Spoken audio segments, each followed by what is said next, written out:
Puji Tuhan saudara, Shalom dan selamat pagi bagi saudara-saudaraku terkasih dalam Tuhan Yesus Kristus. Bertemu kembali dalam program Renungan Pagi dan Doa Pagi, di mana melalui program ini setiap hari saudara akan didoakan dan saudara akan diteguhkan melalui kebenaran firman Tuhan. Kalau saudara rindu berlangganan dengan program ini, silakan lihat tombol subscribe di bawah video ini saudara. Kalau tombol subscribe masih berwarna merah, silakan ditekan dan tekan juga tanda loncengnya. Kalau saudara rindu memberkati karena saudara diberkati melalui program ini, saudara butuh informasi lebih lanjut, silakan lihat di kolom deskripsi video ini saudara. Puji Tuhan saudara, kita akan berdoa buat firman Tuhan yang akan kita renungkan bersama sebelum kita akan berdoa bersama. Bapa yang baik, saat ini Tuhan kami sungguh bersyukur buat hari yang baru, buat kesempatan yang Tuhan beri bagi kami, di mana pada hari ini sebelum kami akan melaksanakan segala aktivitas kami, terlebih dahulu kami akan dikuatkan oleh firman-Mu. Kami akan merenungkan firman-Mu. Berfirmanlah ya Tuhan, berkati setiap anak-anak-Mu yang sedang mendengarkan program renungan pagi ini.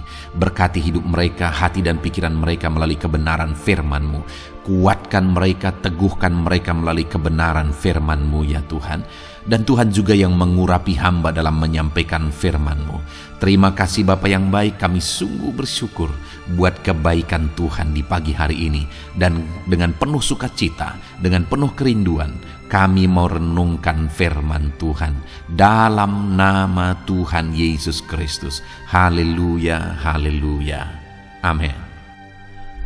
Adapun teks firman Tuhan yang saya rindu kita renungkan bersama sebelum kita akan melaksanakan segala aktivitas kita di sepanjang hari ini saudara, untuk menjadi renungan harian kita adalah dari 2 Petrus pasal yang pertama mulai ayat 16 sampai ayat yang ke-21, di mana topik renungan yang saya rindu kita renungkan bersama adalah bahwa iman kekristenan bukan dongeng, iman kekristenan bukan isapan jempol. Saudara, hari ini saya rindu kita belajar apa yang kita imani.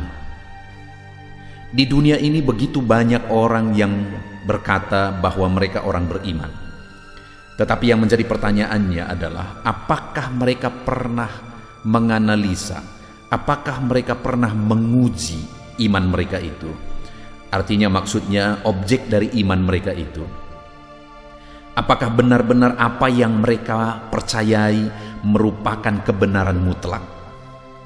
Ataukah apa yang mereka percayai adalah satu propaganda? Saudara, ada orang-orang yang hidup di zaman yang lalu. Bisa saja mereka menuliskan sesuatu, lalu kemudian apa yang mereka tuliskan itu adalah untuk kepentingan diri mereka, supaya mereka dihargai, supaya mereka diuntungkan melalui tulisan itu. Lalu kemudian melalui tulisan-tulisan itu akhirnya mereka dihormati, mereka dihargai. Dan akhirnya tahun demi tahun berlalu, generasi demi generasi berlalu, akhirnya orang tersebut didewakan dan diimani. Itu bisa saja terjadi. Dan bagaimana dengan iman yang ada di zaman ini? Apa yang diimani di zaman ini? Apakah apa yang diimani itu benar-benar bisa diuji secara objektif? Atau dengan kata lain, beranikah orang-orang beriman itu dengan terbuka menguji dan membongkar apa yang mereka imani, oknum yang mereka imani, dan sebagainya dan sebagainya? Saya bangga sebagai orang Kristen saudara. Kekristenan siap diuji dari sisi manapun. Saya bangga menjadi orang Kristen percaya kepada Yesus karena kisah Injil itu bisa diuji. Bahkan mulai dari perjanjian lama sampai perjanjian baru, itu semua siap diuji. Dan memang benar-benar terbukti kitab Kejadian sampai Wahyu itu ada kaitan yang begitu eratnya, ada progresivitas yang indah di sana, sebagai bukti bahwa Tuhanlah yang menubuatkan secara progres kepada umatnya, sehingga semuanya ada benang merah, semuanya ada kaitan satu dengan yang lain. Nah, hari ini saya mau mengajak saudara, pernahkah saudara merenungkan apa yang saudara imani? Saudara percaya sebagai orang Kristen, saudara percaya kepada Tuhan, saudara percaya kepada Tuhan Yesus, apakah saudara pernah benar-benar secara objektif menguji apa yang saudara imani? Apakah saudara pernah berpikir apakah apa yang saudara imani ini benar-benar kebenaran, atau saudara hanya ikut-ikutan? Saya rindu hari ini kita belajar, saudara, dengan harapan melalui belajar firman Tuhan, renungan firman Tuhan pagi hari ini, saudara benar-benar memahami kebenaran apa yang saudara percayai. Dan saya rindu saudara menyaksikan, berkomentar apa yang saudara alami hari ini melalui perenungan firman Tuhan ini. Apa yang pemahaman baru yang saudara terima melalui renungan firman Tuhan ini. Saya akan membacakan ayat firman Tuhan ini, saudara, kemudian akan menjelaskannya secara ekspositori. Artinya saya akan menggali firman Tuhan secara objektif dan menjelaskannya secara sistematis. Siapkan hati dan pikiran saudara, pastikan saudara benar-benar diberkati oleh firman Tuhan di pagi hari ini. 2 Petrus pasal yang pertama ayat 16 sampai ayat yang ke-21. Demikian firman Tuhan. Nubuat tentang kemuliaan Kristus telah digenapi. Sebab kami tidak mengikuti dongeng-dongeng isapan jempol manusia, ketika kami memberitahukan kepadamu kuasa dan kedatangan Tuhan kita Yesus Kristus sebagai Raja. Tetapi kami adalah saksi mata dari kebesarannya. Kami menyaksikan bagaimana Ia menerima kehormatan dan kemuliaan dari Allah Bapa, ketika datang kepadanya suara dari Yang Maha Mulia, yang mengatakan, inilah anak yang kukasihi, kepadanya lah aku berkenan. Suara itu kami dengar datang dari sorga, ketika kami bersama-sama dengan Dia di atas gunung yang kudus. Dengan demikian, kami makin diteguhkan oleh firman yang telah disampaikan oleh para nabi.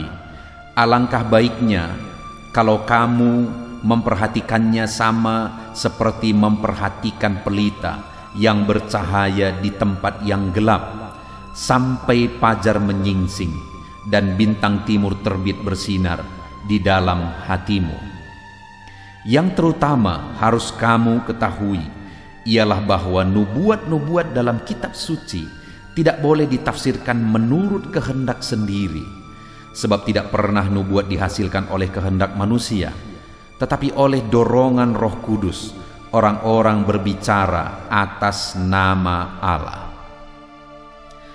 Puji Tuhan, saudara, konteks dari firman Tuhan ini adalah di mana Petrus menegaskan kepada penerima suratnya tentang keobjektifan iman kepada Yesus, bahwa iman kepada Yesus adalah kebenaran mutlak, bukan isapan jempol, kata Petrus. Di ayat 16 itu dia berkata, saudara, sebab kami tidak mengikuti dongeng-dongeng isapan jempol manusia. Apa yang kita imani di dalam Yesus Kristus itu bukan dongeng. Apa yang kita imani dalam Yesus Kristus itu bukan isapan jempol, tapi itu fakta, itu kenyataan, itu real, itu objektif, dan bisa dipertanggungjawabkan. Akan banyak orang yang akan kecewa, saudara. Akan banyak orang yang akan menyesal atas imannya selama dia hidup di dunia, karena dia begitu kuat mengimani sesuatu yang salah, begitu kuat mengimani sesuatu yang sesat. Bahkan ada yang rela mati untuk kesesatan, rela mati untuk kesalahan apa yang dia percayai, apa yang dia imani. Tetapi dengar hari ini, kalau saudara percaya kepada Yesus Kristus sebagai Tuhan dan Juru Selamat saudara, maka dengar, apa yang saudara percayai itu bukan dongeng, kata Petrus. Apa yang saudara percaya itu bukan isapan jempol, kata Petrus. Itu fakta dan itu kebenaran. Yesus Tuhan itu adalah kebenaran. Itu fakta. Karena hanya Dia yang pernah turun dari sorga, Dia yang mati di kayu salib, dan Dia yang bangkit dari kematian dan tidak pernah mati lagi. Ada orang pernah bangkit dari kematian, Lazarus misalnya. Dan mungkin dari cerita-cerita, mungkin banyak pernah kita dengar ada orang yang pernah mati suri dan kemudian bangkit lagi? Ya, bisa saja. Tapi semua orang yang bangkit itu mati lagi karena memang mereka manusia. Tetapi Yesus yang adalah Tuhan, dia turun dari sorga dan kemudian dia mati untuk saya dan saudara, tetapi dia bangkit dan dia tidak pernah mati lagi. Tapi dia bangkit dalam tubuh yang baru karena memang dia adalah Tuhan. Jadi dia Tuhan, itu fakta, itu kebenaran. Apa yang kupercayai hari ini adalah kebenaran, itu sebabnya aku bangga menjadi pengikut Kristus. Karena yang kupercayai bukan dongeng, yang kupercayai bukan isapan jempol, tetapi yang kupercayai adalah fakta dan kebenaran. Dan saudara, itu yang ditegaskan oleh Petrus, bahwa Injil atau iman kepada Yesus Kristus adalah kebenaran. Dan ada 3 alasan yang dijelaskan oleh Petrus bahwa Injil atau iman kepada Yesus itu adalah kebenaran. Sekali lagi saya baca ayat 16, saudara. Sebab kami tidak mengikuti dongeng-dongeng isapan jempol manusia ketika kami memberitahukan kepadamu kuasa dan kedatangan Tuhan kita Yesus Kristus sebagai Raja, tetapi kami adalah saksi mata dari kebesarannya. Jadi Petrus menegaskan bahwa Yesus adalah Tuhan, adalah Raja. Itu adalah kebenaran. Itu bukan dongeng, itu bukan isapan jempol. Dan Petrus memberi 3 bukti bahwa Yesus adalah Tuhan. Yang kita percayai adalah benar, bahwa Yesus adalah Tuhan dan Juru Selamat. Yang pertama, Petrus berkata, kami adalah saksi mata. Dia melihat keilahian Yesus. Itu bukti pertama. Selanjutnya ayat 17 dikatakan, kami menyaksikan bagaimana ia menerima kehormatan dan kemuliaan dari Allah Bapa. Ketika datang kepadanya suara dari Yang Maha Mulia yang mengatakan, inilah anak yang kukasihi, kepadanya lah aku berkenan. Suara itu kami dengar datang dari sorga ketika kami bersama-sama dengan dia di atas gunung yang kudus. Jadi yang pertama, Petrus berkata, kami saksi mata. Pertanyaannya hari ini, untuk sesuatu yang dipercayai, iman di dunia ini begitu banyak. Untuk sesuatu yang dipercayai itu, adakah saksi mata di sana? Ketika seorang nabi berkata dia nabi, adakah saksi mata yang benar-benar membuktikan dia nabi? Yesus tidak hanya mengatakan dia adalah Tuhan. Yesus tidak hanya mengatakan bahwa Bapa dan dia adalah satu, tetapi ada saksi mata, yaitu Petrus dan murid-muridnya. Mereka adalah saksi mata bahwa Yesus adalah Tuhan. Dan saya mau menegaskan kepada saudara, kalau apa yang dikatakan Petrus adalah kebohongan, dan dia sadar itu kebohongan, dia tidak akan rela mati, saudara. Pertanyaannya, bagaimana Petrus mati? Petrus mati sebagai syahid. Sejarah mencatat bahwa dia mati dengan kepala ke bawah. Kenapa, saudara? Karena dia berkata, aku tidak layak mati seperti Tuhanku. Itu sebabnya dia minta supaya kepalanya ke bawah dan dia mati sebagai syahid, saudara. Artinya apa? Dia mati, dia rela mati untuk membuktikan bahwa Yesus adalah Tuhan. Itu yang membuktikan bahwa iman kita benar, saudara. Dengar, hari ini misalnya, kalau saudara misalnya datang kepada saya, lalu kemudian saudara berkata, tadi saya melihat ada emas sebesar kepala kerbau, saudara bilang, saya lihat itu di sana, dan saudara berbohong. Lalu kemudian ada ancaman kepada saudara, pisau sudah di leher saudara, dan kemudian pertanyaan itu berkata, benar atau tidak? Kalau saudara sadar itu kebohongan, saudara tahu bahwa saudara bohong, secara cepat saudara akan berkata, saya berbohong. Saudara tidak akan mau mati untuk kebohongan. Dan tidak ada orang di dunia ini mau mati hanya demi kebohongan, kalau dia benar-benar sadar itu kebohongan. Ya, memang ada banyak orang yang mati karena dibohongi. Ada yang mengatakan bahwa kalau kamu melakukan ini, kamu mau bunuh diri, kamu mau mati untuk ini, kamu akan dapatkan ini dan sebagainya. Dia akhirnya mau mati kenapa? Karena dibohongi. Tapi kalau dia tahu itu kebohongan, dia tidak akan mau. Nah, pertanyaannya, kalau Petrus tahu itu kebohongan, dia tidak akan mau mati untuk itu, bahkan bela-belain untuk matinya dengan kepala ke bawah, saudara. Tapi kenapa Petrus rela mati untuk apa yang dia imani? Karena apa yang dia imani itu adalah apa yang dia lihat dan saksikan sendiri. Dia berkata, kami adalah saksi mata. Ada bukti yang nyata, sehingga dia rela mati untuk itu. Itu bukti pertama, saudara, bahwa iman kita, iman kekristenan kita bahwa Yesus adalah Tuhan dan Juru Selamat kita, itu bukan dongeng, tapi itu fakta, dan ada saksi mata yang rela mati untuk itu, yaitu Petrus dan murid-murid yang lain. Kemudian bukti yang kedua yang ditegaskan oleh Petrus, saudara, bahwa iman kita adalah kebenaran dan fakta, itu ada di ayat yang ke-19, di mana dia berkata, dengan demikian kami makin diteguhkan oleh firman yang telah disampaikan oleh para nabi. Alangkah baiknya kalau kamu memperhatikan sama seperti memperhatikan pelita yang bercahaya di tempat yang gelap, sampai fajar menyingsing dan bintang timur terbit bersinar di dalam hatimu. Saudara, yang kedua, Petrus menegaskan, dengan demikian kami diteguhkan oleh firman yang telah disampaikan para nabi. Firman yang disampaikan para nabi maksudnya apa? Perjanjian lama. Artinya apa? Bahwa setelah melihat semua peristiwa itu, kemudian Petrus dan murid-murid yang lain melihat dan menyaksikan bahwa ternyata perjanjian lama itu digenapi. Itu bukti iman kekristenan kita fakta dan bukan isapan jempol, bukan dongeng, saudara. Kenapa? Karena segala sesuatu yang tertulis itu digenapi.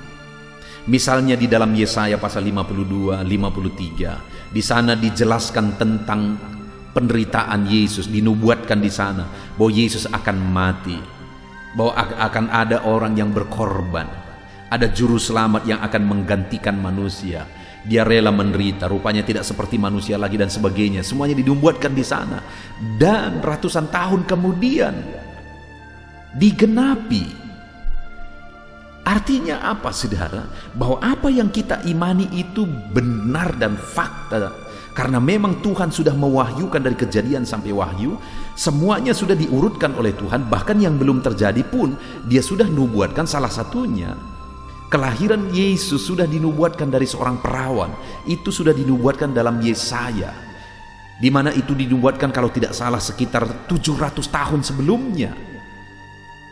Jadi apa yang kuimani hari ini fakta dan benar, karena benar-benar Tuhan yang mengatur itu semua.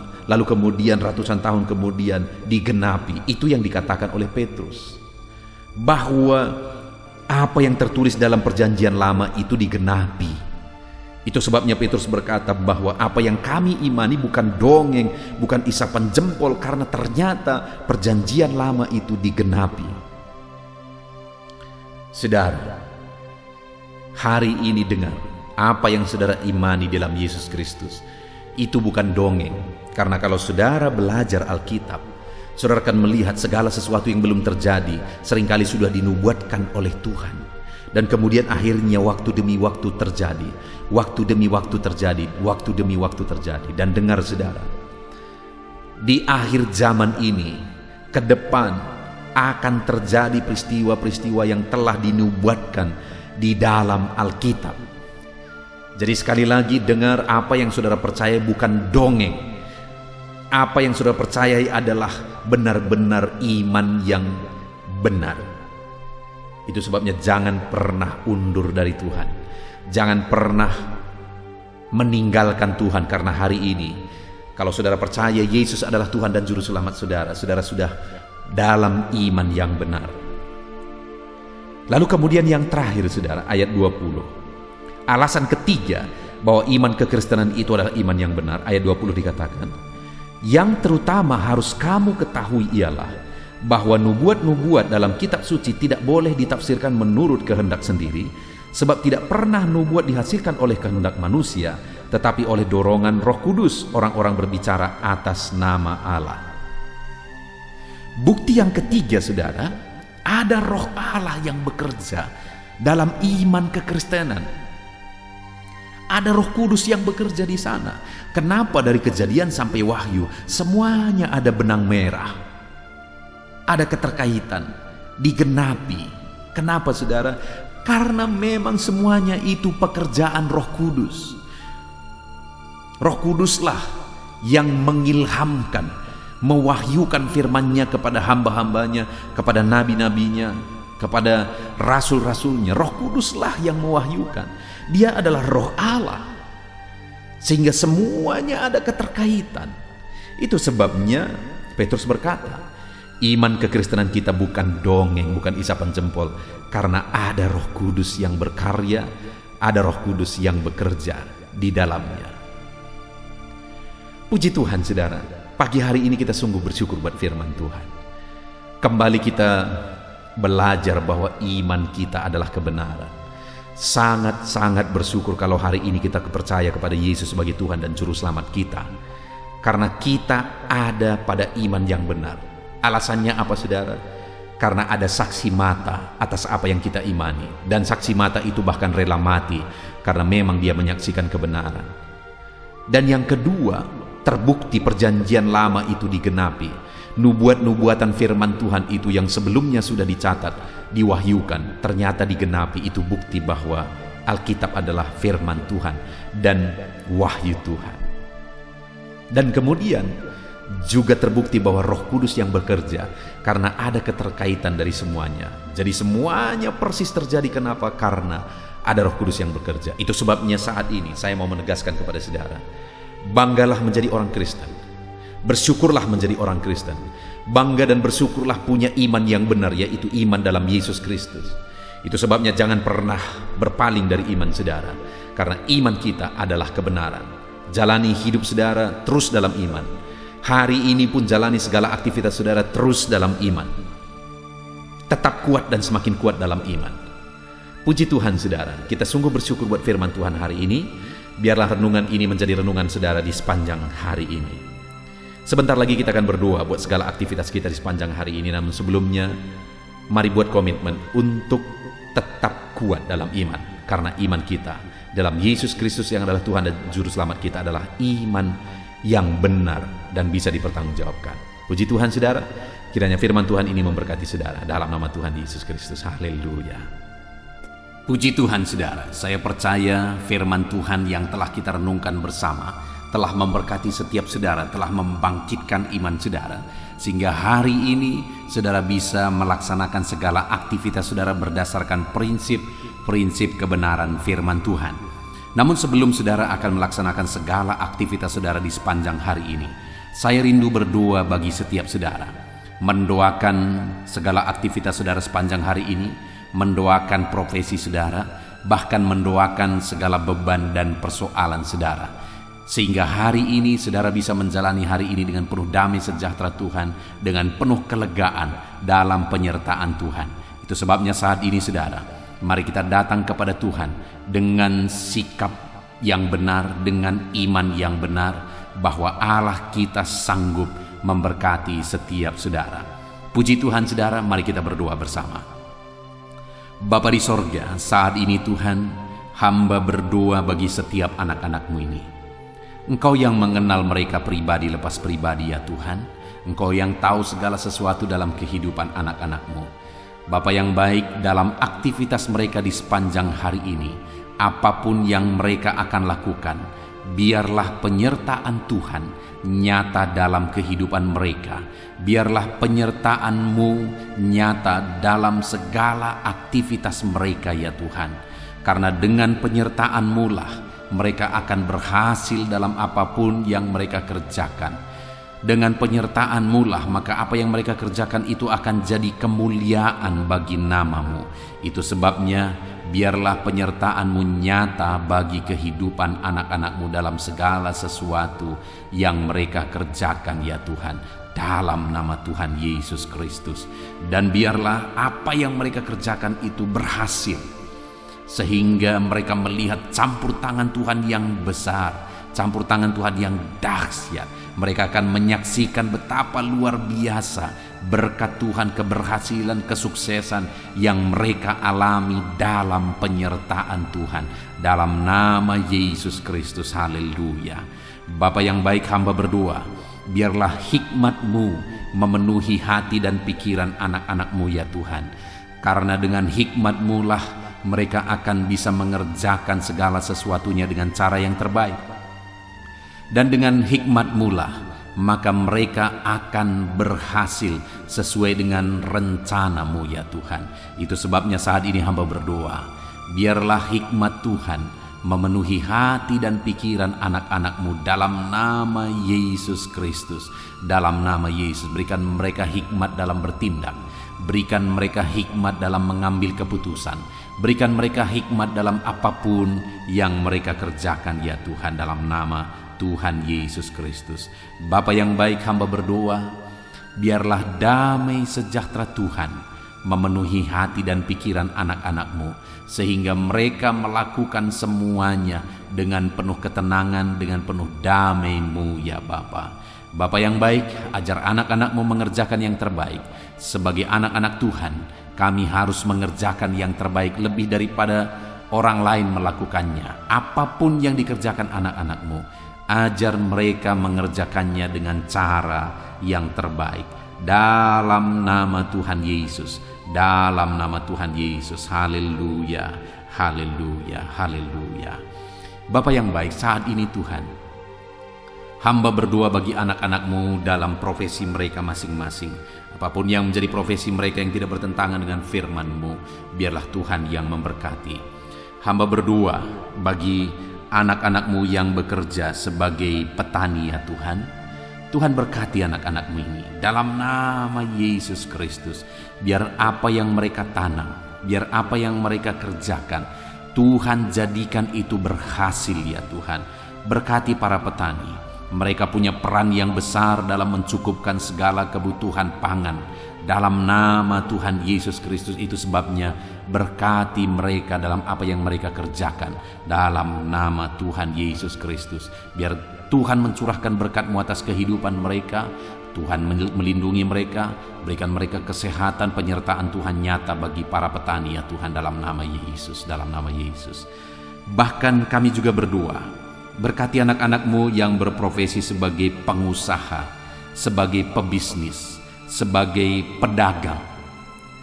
Tuhan memberkati mereka semuanya ya Tuhan. Biar perusahaan mereka, biar bisnis mereka, biar apa yang mereka perjualbelikan, Tuhan jadikan itu berhasil dalam nama Yesus. Tuhan jadikan itu berkembang dan semakin maju dalam nama Tuhan Yesus Kristus. Ya, sekalipun situasi dan kondisi ini sulit, situasi dan kondisi ini berat, tetapi anak-anak Tuhan diberkati oleh Tuhan. Apa yang mereka kerjakan, usahakan, diberkati oleh Tuhan. Segala bisnis mereka, usaha mereka, dagang mereka diberkati oleh Tuhan. Dalam nama Tuhan Yesus Kristus, dalam nama Tuhan Yesus Kristus. Bapa yang baik, berkati juga anak-anak-Mu yang berprofesi sebagai buruh. Bapa yang baik, berkati anak-anak-Mu Tuhan. Biarlah dalam pekerjaan mereka Tuhan memberkati, Tuhan melindungi, Tuhan curahkan berkat-Mu bagi mereka dalam nama Yesus. Sehingga anak-anak-Mu yang berprofesi sebagai buruh, Tuhan juga campur tangan memberkati kehidupan dan keluarga mereka dalam nama Tuhan Yesus Kristus. Bapa yang baik, kami juga berdoa bagi para karyawan, para pegawai di bidang apapun mereka bekerja, sebagai karyawan, sebagai pegawai. Tuhan memberkati dalam nama Tuhan Yesus Kristus. Tuhan bekerja dalam kehidupan mereka. Berkati mereka Tuhan, sehingga melalui apa yang mereka kerjakan, kebutuhan mereka tercukupi, keluarga mereka juga tercukupi. Berkati mereka, ajar mereka melakukan yang terbaik dalam nama Tuhan Yesus Kristus. Saat ini kami juga berdoa ya Tuhan, bagi anak-anak-Mu yang berprofesi sebagai honorer. Tuhan memberkati dalam bidang apapun mereka bekerja sebagai honorer. Tuhan campur tangan, Tuhan memberkati dalam nama Tuhan Yesus. Dalam nama Tuhan Yesus, berkati anak-anak-Mu ini ya Tuhan. Biarlah kehendak-Mu dinyatakan, rancangan-Mu dinyatakan dalam kehidupan mereka. Bapa yang baik, berkati juga anak-anak-Mu yang berprofesi sebagai dokter, sebagai bidan, perawat, dalam bidang medis. Tuhan campur tangan bagi mereka dalam nama Tuhan Yesus Kristus. Ajar mereka melakukan yang terbaik dalam pekerjaan mereka. Ajar mereka bertanggung jawab dan mengerjakan semuanya dalam hati nurani yang murni. Berkati anak-anakmu dalam nama Tuhan Yesus Kristus. Bahkan kami juga berdoa bagi anak-anakmu, para PNS ya Tuhan. Tuhan memberkati mereka. Bapa yang baik, bangsa dan negara ini telah menjamin kehidupan mereka. Biarlah mereka juga mengabdi bagi bangsa ini dengan cara yang terbaik untuk kemajuan bangsa kami lebih cepat ya Tuhan. Berkati semua para PNS, ajar mereka bekerja dengan cara yang terbaik, ajar mereka melakukan dengan cara yang terbaik. Dalam nama Tuhan Yesus Kristus. Haleluya, haleluya. Kami juga berdoa bagi TNI Polri, berkati juga mereka dalam menjaga keamanan bangsa ini. Berkati mereka dalam profesi mereka. Dalam nama Tuhan Yesus Kristus. Haleluya, haleluya, haleluya.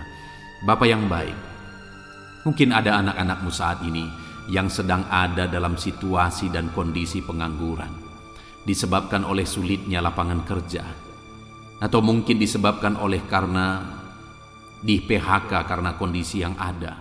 Tuhan tolong anak-anakmu Tuhan. Ada begitu banyak yang memohon pertolongan, memohon doa bagi yang sedang ada dalam situasi pengangguran supaya dapat pekerjaan.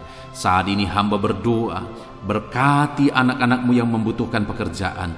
Tuhan tolong, Tuhan berkati mereka dan bukakan lapangan kerja bagi anak-anakmu ya Tuhan.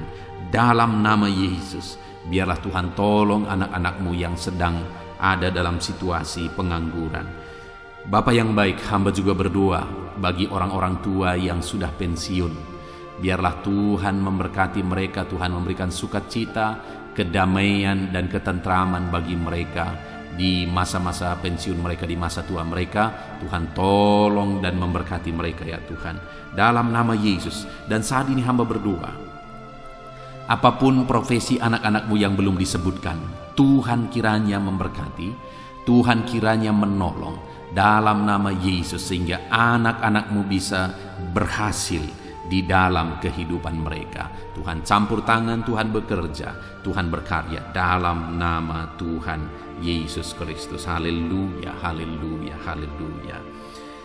Saat ini Bapa yang baik, hamba rindu berdoa bagi kesehatan anak-anakmu. Karena tanpa kesehatan tidak mungkin kami bisa bekerja, kami bisa berkarya ya Tuhan. Itu sebabnya hamba rindu berdoa bagi kesehatan semua anak-anakmu saat ini ya Tuhan. Bapa yang baik, Tuhan kiranya mengerjakan kesehatan bagi kami anak-anakmu. Jika ada anak-anakmu yang sedang mengalami sakit penyakit saat ini, apapun yang menjadi penyakit mereka, Tuhan yang tolong, Tuhan yang campur tangan, Tuhan yang memberkati. Saudaraku, jika saudara sedang mengalami sakit saat ini, angkat tangan kanan saudara kepada Tuhan, taruh tangan kiri saudara di bagian tubuh saudara yang sakit, dan mari kita mulai berdoa dengan penuh kesungguhan di hadapan Tuhan. Bapa di sorga, saat ini Tuhan, hamba berdoa bagi anak-anakmu yang sedang mengalami sakit. Tuhan tolong dan Tuhan kerjakan kesembuhan bagi mereka. Apapun yang menjadi sakit penyakit mereka, Tuhan memberkati, Tuhan lakukan mujizat kesembuhan ya Tuhan. Hamba berdoa bagi anak-anakmu yang dimana begitu banyak yang memohon doa untuk kesembuhan dari sakit asam lambung. Bapa yang baik, sembuhkan anak-anakmu yang sedang mengalami sakit asam lambung. Ulurkan tanganmu dan kerjakan kesembuhan bagi mereka dalam nama Tuhan Yesus Kristus. Sembuhkan anak-anakmu ya Bapa, dalam nama Tuhan Yesus Kristus. Dalam nama Tuhan Yesus. Haleluya, haleluya. Sembuhkan anak-anakmu yang mengalami sakit asam lambung ya Tuhan. Berkati juga dan sembuhkan anak-anakmu yang mengalami diabetes. Tuhan pulihkan, Tuhan normalkan kadar gula di dalam tubuhnya dalam nama Yesus. Kami juga berdoa bagi anak-anakmu ya Bapa yang mengalami sakit kolesterol ya Tuhan, hipertensi. Tuhan kerjakan mujizat-Mu, Tuhan kerjakan kesembuhan bagi anak-anakmu yang mengalami sakit kolesterol, yang mengalami hipertensi. Dalam nama Tuhan Yesus Kristus, nyatakan kuasa-Mu Nyatakan mujizat-Mu bagi mereka dalam nama Tuhan Yesus Kristus. Haleluya, haleluya. Nyatakan mujizat-Mu, sembuhkan mereka dari hipertensi mereka, sembuhkan mereka dari kolesterol yang sedang mereka derita dalam nama Tuhan Yesus. Bahkan kalau ada anak-anak-Mu yang sakit kanker, ya Tuhan, Engkau Allah yang sanggup menyembuhkan, Engkau Allah yang sanggup mengerjakan mujizat, menyembuhkan anak-anak-Mu yang sedang mengalami sakit kanker, anak-anak-Mu yang sedang mengalami sakit ginjal, bahkan mungkin ada yang sudah mengalami gagal ginjal sehingga harus cuci darah. Tuhan, ulurkan tangan-Mu, jamah mereka yang sakit saat ini dalam nama Tuhan Yesus. Sempurnakan kesembuhan anak-anak-Mu Bapa. Bapa yang baik, apapun yang menjadi penyakit anak-anak-Mu saat ini, Tuhan menyembuhkan dalam nama Yesus. Saudara, mungkin saat ini ada saudara yang sedang mengalami sakit penyakit yang belum disebutkan. Angkat tangan saudara, mari kita berdoa buat kesembuhan penyakit saudara. Bapa yang baik, apapun penyakit anak-anak-Mu yang belum disebutkan, yang mereka sedang sebutkan di hadapan-Mu saat ini, dengar doa mereka Tuhan, dan nyatakan mujizat-Mu dalam hidup mereka dalam nama Tuhan Yesus Kristus. Tuhan mengerjakan mujizat kesembuhan bagi anak-anak-Mu. Terima kasih Bapa, terima kasih Tuhan. Hamba rindu mendengar kesaksian anak-anak-Mu ya Bapa. Itu sebabnya kerjakan mujizat-Mu bagi mereka dalam nama Yesus. Bapa yang baik, saat ini hamba berdoa bagi anak-anak-Mu yang sedang mengalami masalah, persoalan dan beban hidup. Hamba menopang mereka dalam doa apapun yang menjadi masalah, beban, persoalan kehidupan mereka. Tuhan kiranya menolong, Tuhan kiranya campur tangan, Tuhan kiranya memberkati dalam nama Yesus Kristus. Sehingga apapun yang menjadi beban persoalan mereka terbebaskan, terlepaskan, mereka dilegakan. Angkat segala beban persoalan mereka dalam nama Yesus. Dalam nama Yesus Engkau mengangkat segala beban persoalan mereka dalam nama Tuhan Yesus Kristus. Engkau Allah yang sanggup mengangkat segala beban dan persoalan mereka. Bapa yang baik, saat ini Tuhan hamba berdoa bagi keluarga-keluarga anak-anak-Mu. Biarlah keluarga-keluarga mereka tetap menjadi keluarga yang harmonis, keluarga yang diberkati, keluarga yang takut Tuhan. Dalam nama Tuhan Yesus Kristus, berkati keluarga-keluarga anak-anak-Mu Bapa. Dalam nama Tuhan Yesus Kristus, dalam nama Yesus, berkati mereka dalam peran mereka masing-masing sebagai suami. Berkati mereka untuk menjadi imam di tengah keluarga, sebagai istri. Berkati mereka untuk menjadi penolong di tengah keluarga. Anak-anak, berkati mereka untuk takut Tuhan dan tunduk kepada orang tua. Berkati semua keluarga, anak orang tua, sanak saudara, suami istri. Berkati semuanya untuk menjadi keluarga yang harmonis, keluarga yang diberkati, keluarga yang takut akan Tuhan dalam nama Tuhan Yesus Kristus. Terima kasih Bapa yang baik. Tuhan kiranya memberkati setiap anak-anak-Mu ini. Hamba berdoa, Tuhan kiranya mengerjakan keberhasilan dalam kehidupan mereka pribadi lepas pribadi. Kasih karunia Tuhan nyata bagi setiap kehidupan anak-anak-Mu ya Bapa dalam nama Tuhan Yesus Kristus. Kami percaya saat ini doa-doa kami sudah didengar dan Allah menjawab doa-doa dan seruan kami. Dalam nama Tuhan Yesus Kristus. Haleluya, haleluya. Ini doa kami Tuhan. Dalam nama Yesus kami berdoa. Haleluya. Amin. Puji Tuhan saudara. Saya percaya saudara sudah diberkati melalui firman Tuhan. Dan saudara juga sudah diberkati ketika saudara didoakan di pagi hari ini.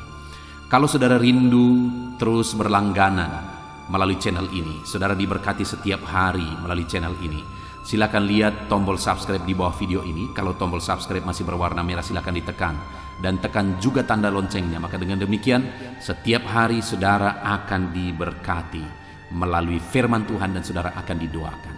Kalau saudara mengalami berkat Tuhan, saudara merasa diberkati melalui channel ini, dan saudara rindu memberkati atas berkat-berkat yang Tuhan anugerahkan dalam kehidupan saudara, dan saudara butuh informasi lebih lanjut, silakan lihat di kolom deskripsi video ini saudara.